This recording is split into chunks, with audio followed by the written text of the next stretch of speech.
very good morning to all the viewers of Q News English, and this is Vijay Rana along with Bharat from our studios out here in Telangana, Hyderabad.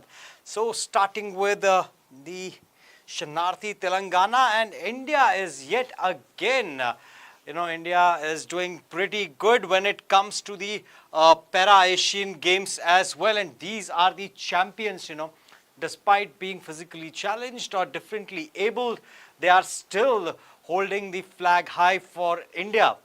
And from left, we have Sumit Antil, who won the gold medal in men's javelin throw. And the list continues. All of them have done wonders when it comes to the sports events. And the total medals count in Asian Para Games after 3 days stood at 64 with 15 gold medals and 20 silver medals and 29 bronze medals. They were placed at 6th spot, one down from Tuesday.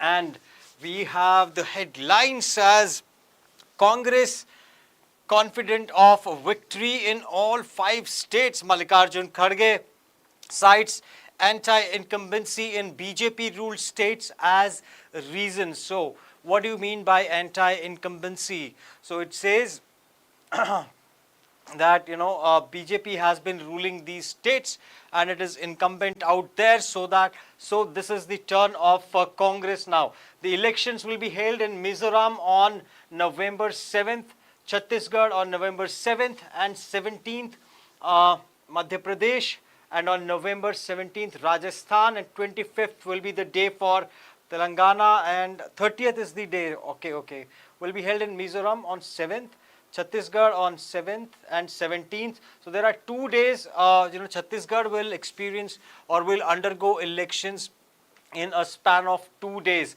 Madhya Pradesh will also be poll bound on 17th, and Rajasthan on November 25th, and Telangana will be voting for their favorite ministers on favorite leaders on November the 30th.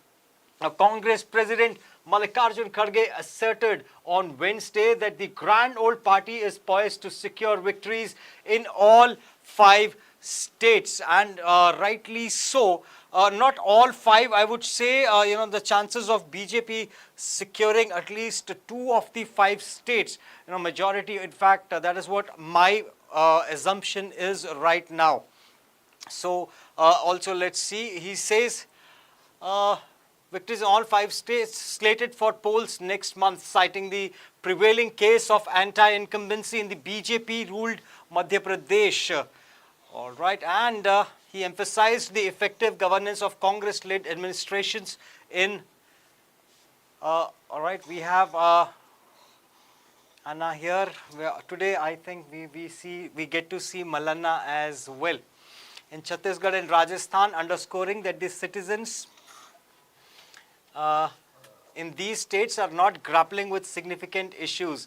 The assembly elections are scheduled to be held in single or 2 phases in Telangana, Madhya Pradesh, Rajasthan, Chhattisgarh and Mizoram. Hello. Hi. So we have 2 beautiful kids out here in our studio, people, and no news is better than talking about them.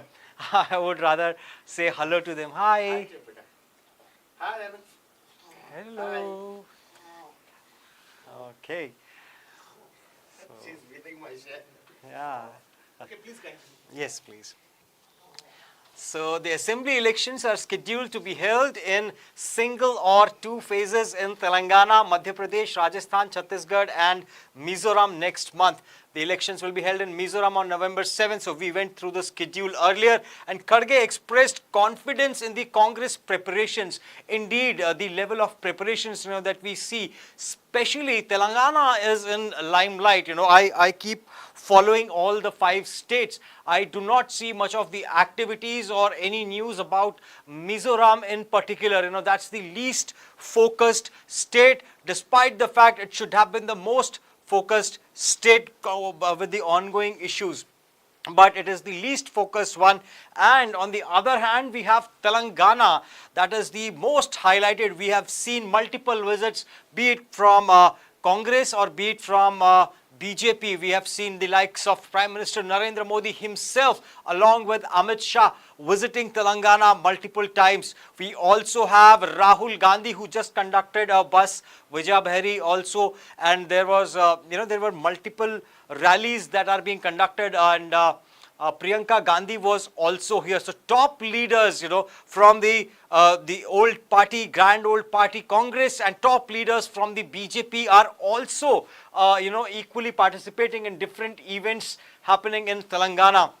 Be it the Telangana Formation Day on 17th, also we witnessed huge rallies, humongous crowds, at different venues were called. So, owing to which Telangana is the focus for both the parties, but Congress leads, when it comes to the marketing campaign, also to the election campaign, not the marketing campaign per se, but the election campaign.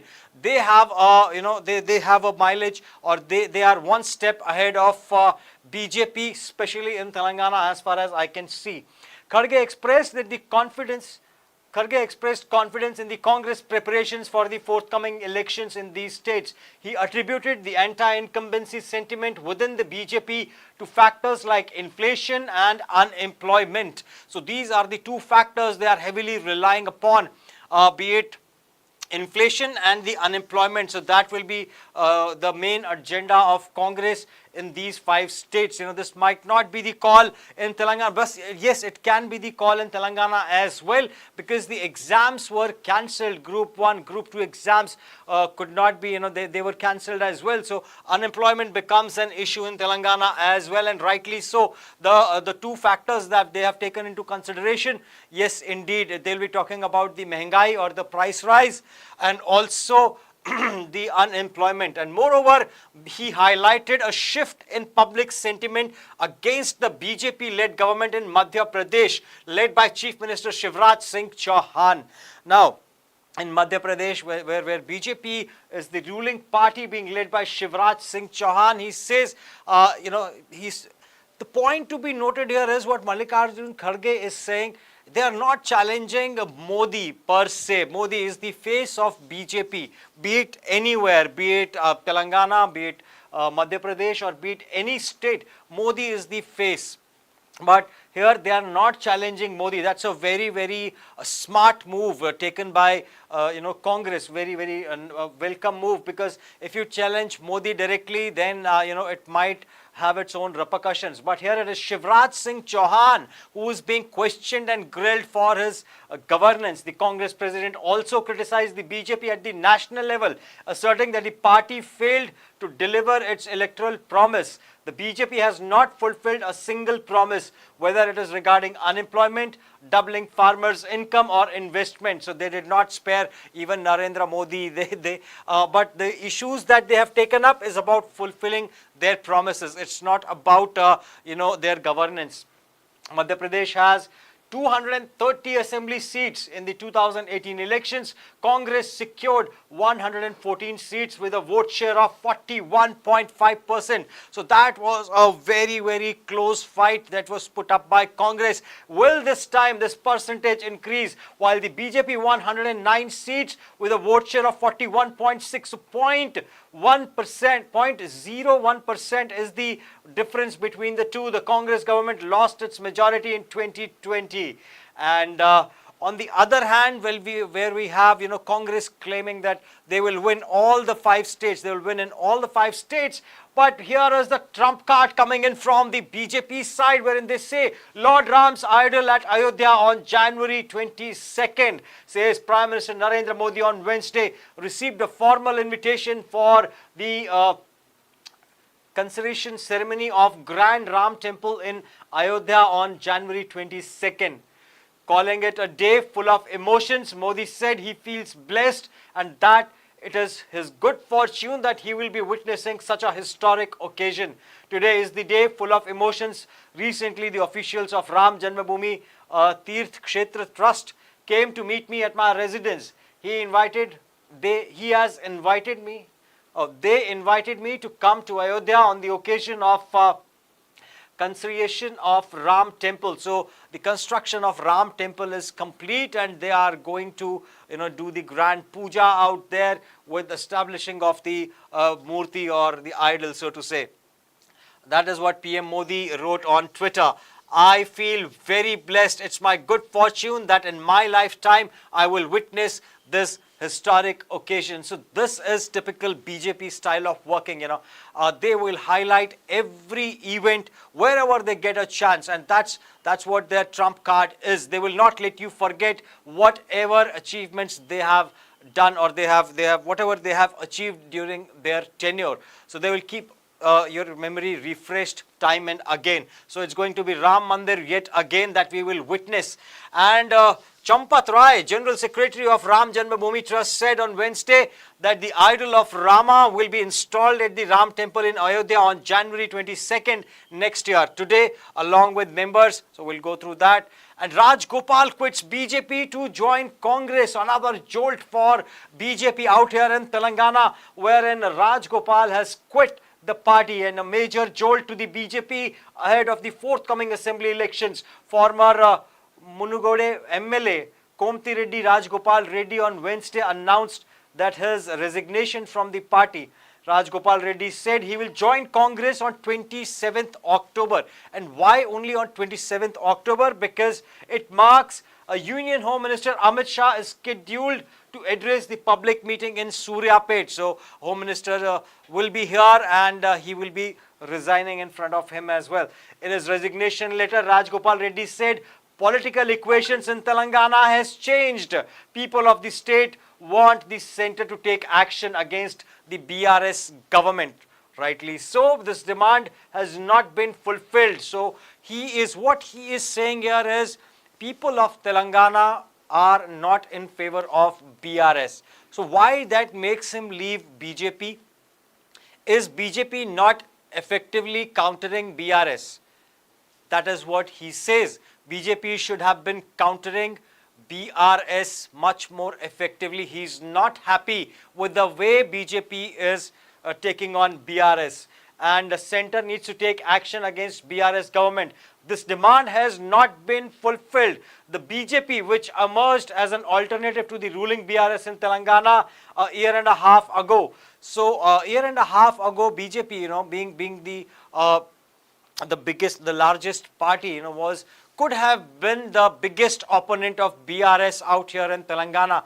But that did not happen, and Congress had its share in the pie. Congress entered, and now Congress is the most favorite because they have time and again campaigned against BRS. They might have raised their voices against the corruption or any policies or any schemes that were being launched by the BRS. So Congress has been much more successful than BJP. That's what he says, and so he resigns and now joins Congress. So let's see where is the news further to this. Yes, has somewhat compromised its position in subsequent political developments, as BJP could not project itself as an alternative to the ruling BRS. Congress occupied that space. That is why I also decided to act according to the wishes of the Telangana people. So it is called riding the wave. So right now the wave is in favor of Congress.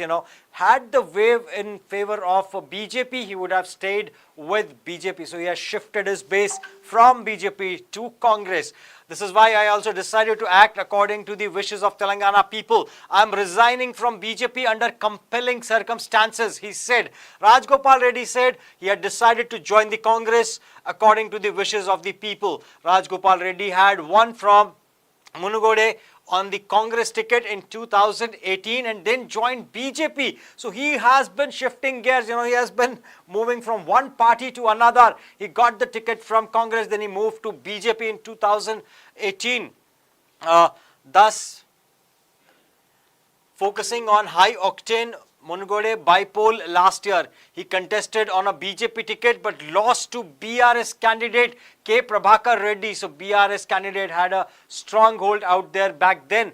But under any circumstances, he is going either with BJP or Congress. He is not opting for the ruling government BRS. Responding to Rajgopal's resignation, so that sets the alarm for BRS as to people are not choosing BRS over Congress. Once again, the ministers or the politicians are also moving towards Congress, or they are moving from Congress to BJP. Responding to Rajgopal's resignation, BJP State President G. Kishan Reddy said it was an individual's choice and denied Rajgopal Reddy's comments that the BJP was not alternative to the BRS. Also, so that is what is happening here in Telangana. And a big news coming in here, NCERT replacing India with Bharat. We saw this happening a month ago as well, wherein a panel suggests introducing classical history instead of ancient history. Let's see. India should be replaced with Bharat in the school textbooks for all classes. A high-level committee for social sciences constituted by National Council of Education, Research and Training to revise the school curriculum has recommended the committee led by C.I. Isaac and also proposed the inclusion of classical history in place of ancient history and the integration of the Indian knowledge system, that is IKS, into the syllabus across subjects. However, NCERT Chairman Dinesh Saklani stated that no final decision has been reached regarding the committee's recommendations.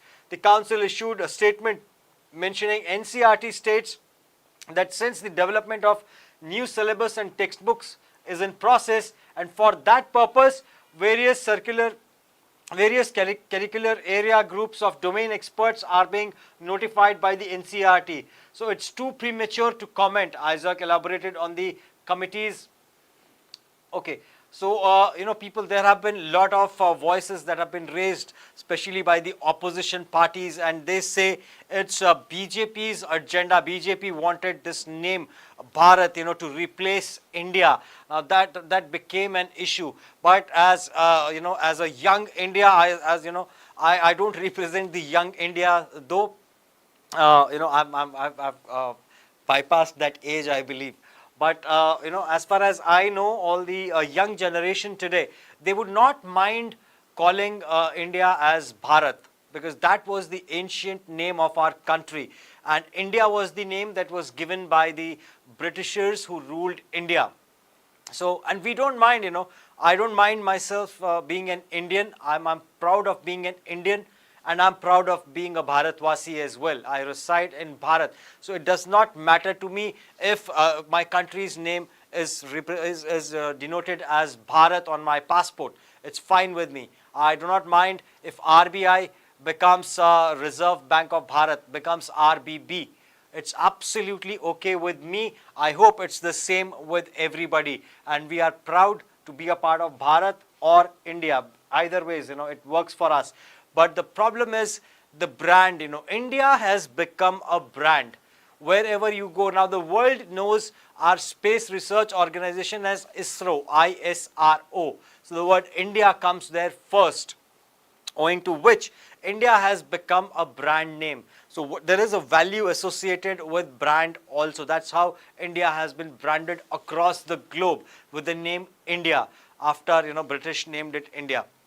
So it will take some time for the people across the globe. For us Indians, it's absolutely fine.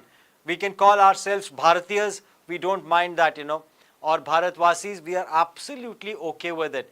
But what about people who are residing abroad? What about people in the United States of America, people in the United Kingdom?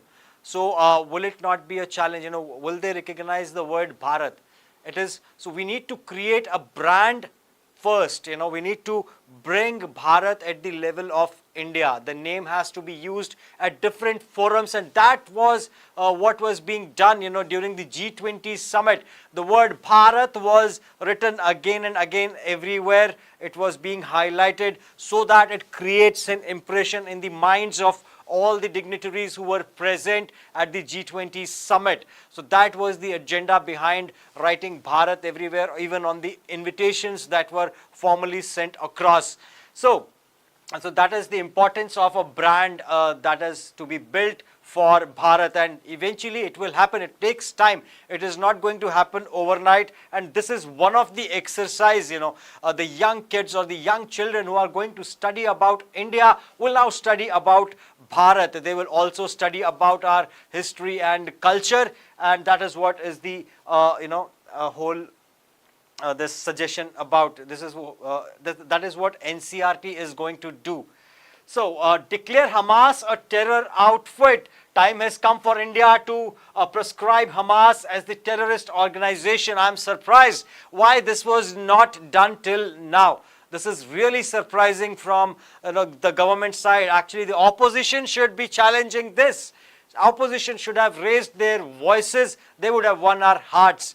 Why this was not taken up? We are bothered about India being called Bharat, or Bharat being called India.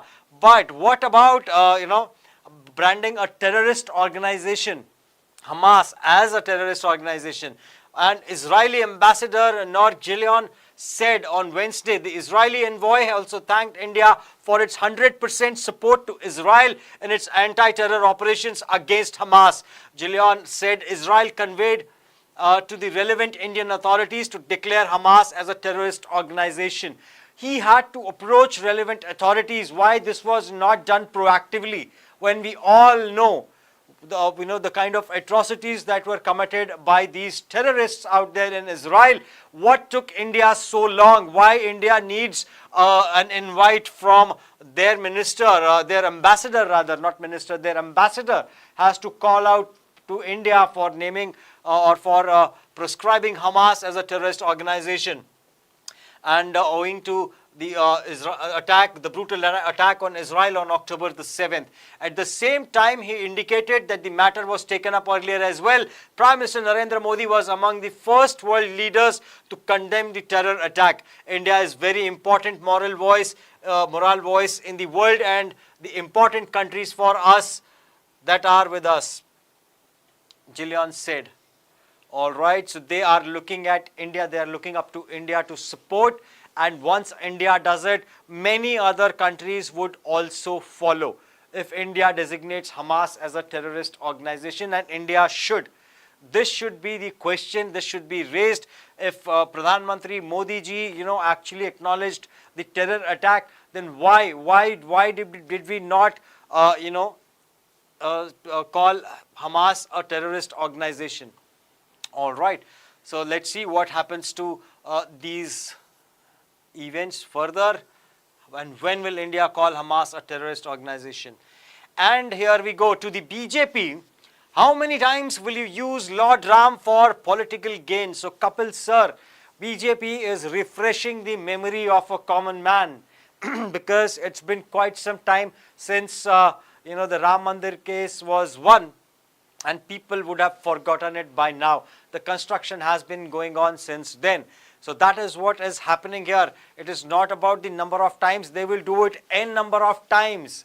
So what is there in from your side that you are going to give us? Or if you don't embrace, why don't you embrace the virtues of Lord Ram, his valor, his chivalry, loyalty, compassion, love, obedience, courage, and equipoise? Your governance does not display any of these virtues. It was never about gaining these virtues or displaying these virtues, sir. They always wanted to highlight the case that they had won, so that people vote for them. Now such reactions, now NCERT we just saw will be using the word Bharat instead of India, owing to which we have Manoj Jha from Rashtriya Janata Dal. He says, what he has to say on that. Such reactions have been coming since India grouping was formed, INDIA. So that was the grouping of 27 or 28 different parties that came together. In fact, more than that. So they have all come together and they have named themselves India. So he is referring to that such reactions have been coming since INDIA grouping was formed around July. This is a panicked and hysterical reaction. The NCERT is doing this, but what will you do with Article 1, the Constitution, which says India is Bharat. Are you averse to this as well? Well, why would they averse? It is actually for them. This is what they have been following. This is the article precisely that allows them to use the word Bharat everywhere. So they will not averse this. They are very much in favor of this, sir. And there is nothing wrong in aspiring to be a minister. But whether to expand the cabinet or to do anything else in this regard, it is for the High Command to decide. It is not us who will decide. I'm ready to present a white paper on the financial position of the state during Congress and BJP's tenure, says Siddaramaiah, the Karnataka's chief minister. So definitely, we will walk the talk, and as Mallanna had said in his telecast, so Q News will organize a visit to Karnataka to actually do a check out there as to how successful Congress has been out there with their promises, and especially the state of electricity. Our CM out here in Telangana said that, Karnataka is receiving electricity only for 5 hours. So that promise, I can assure you, it's not true. So I work, from Karnataka, I work from Bangalore. So there I never faced such a challenge. And cold wave grips Hyderabad. So it's the cold spell has gripped Hyderabad with the nighttime temperatures dropping drastically over the past 3 days. The India Meteorological Department, IMD, attributes this sudden weather shift to the influence of dry northerly winds sweeping through the state as per data gathered. So you will be experiencing cold going forward during the night time only. It will be hot sun during the day. So pleasant climate out here, people in Telangana. I'm really enjoying the climate out here. Kharge chairs CEC to finalize candidature for Telangana state. So big news coming in for those who are waiting for the remaining seats. So they are going to announce this approximately 10 days after announcing the first list of candidates for Telangana Assembly elections. Congress President Mallikarjun Kharge led a meeting of the party's Central Election Committee (CEC) to finalize the remaining candidates for the 119 member assembly polls. In attendance at the CEC meeting with Congress Parliamentary Party CPP chairperson Sonia Gandhi, party's General Secretary K.C. Venugopal, and State in charge Manik Rao Thakre, State Unit Chief Revant Reddy, CLP leader Bhatti Vikramaraka Mallu, and Uttam Kumar Reddy, and other prominent party members. The meeting extended over 5 hours and involved discussions on candidates for approximately 35 assembly seats. So we will very soon have the second list coming out for these 35 assembly seats. The focus of the discussion was the candidature of leaders from BRS. So it is again, leaders from BRS move to Congress. Now, how will they include them? Because there will be a lot of aspirants who worked really hard, who slogged, who gave their blood and sweat for the party. Now, if somebody who's tenured with BRS is a new entrant with Congress, but they have people following them, what about the hard work of the normal party worker in Congress? That's again going to be a challenge for the Congress. That is why the discussions take so long. The focus of the discussion was the candidature of leaders from BRS, and the leadership emphasized selecting candidates based on their potential to win. So the criteria will be what is the potential of the candidate to secure a victory. So Congress is all set to select the candidates who have a very high chances of winning, who is actually favored by the public. The meeting, a subsequent CEC meeting is scheduled for Thursday, that is tomorrow, to deliberate on the remaining 18 seats.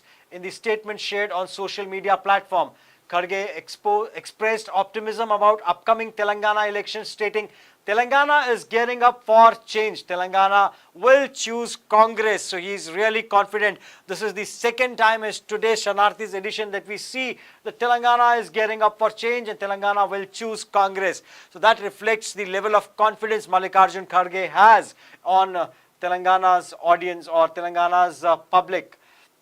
BRS leaders facing likely defeat have restored to continuous attacks on Congress. And moving on, what we have here is central team continues probe into sinking barrage. So that's another setback for the BRS government, because if you see the barrage is, we can clearly see in the photograph out here, and it's all there on social media. The most expensive project by far by any country, taken up by any country, leave aside any state, by any country in the world, is the Kaleshwaram project, and that is actually sinking down. So people they'll try to blame the company which constructed this, but then where is the meeting being held? And what it has to say, it was reported that the barrage has been drained of water. So that's a relief. People will not die, any accidents will not occur if it collapses. And the affected areas have been isolated to initiate the restoration process. L&T, the construction company responsible, has assured that it will fulfill its obligations and restoration efforts will commence shortly. Muralidhar added that the aim is to complete the entire restoration project by the upcoming summer season. So that's what they are trying to do. And the meeting was held at the office of the Chief Minister. So the ministry is directly involved. This was not taken up by the central government. It was the initiative of the state government, and people are not really happy the way their hard-earned money or the money that was taken as a loan has been utilized. So everybody will now start questioning, and where is the opposition? Congress should actually take on this. BJP should actually take on this matter, and as to what happened out there. Why did we not? They should actually come up with the reasons why they did not undertake this as a central government initiative. Now is the time when they need to put these points across. But I see, personally speaking, I see my opposition missing out here. I do not see my opposition raising voices against what happened. But people will never forget this. People watch the news, people are on social media, and they will definitely question the government, and they will keep this in mind as well while voting. So with that, people, I would like to call it a day from our offices in Hyderabad, and this is Vijay Rana signing off. Jai Hind.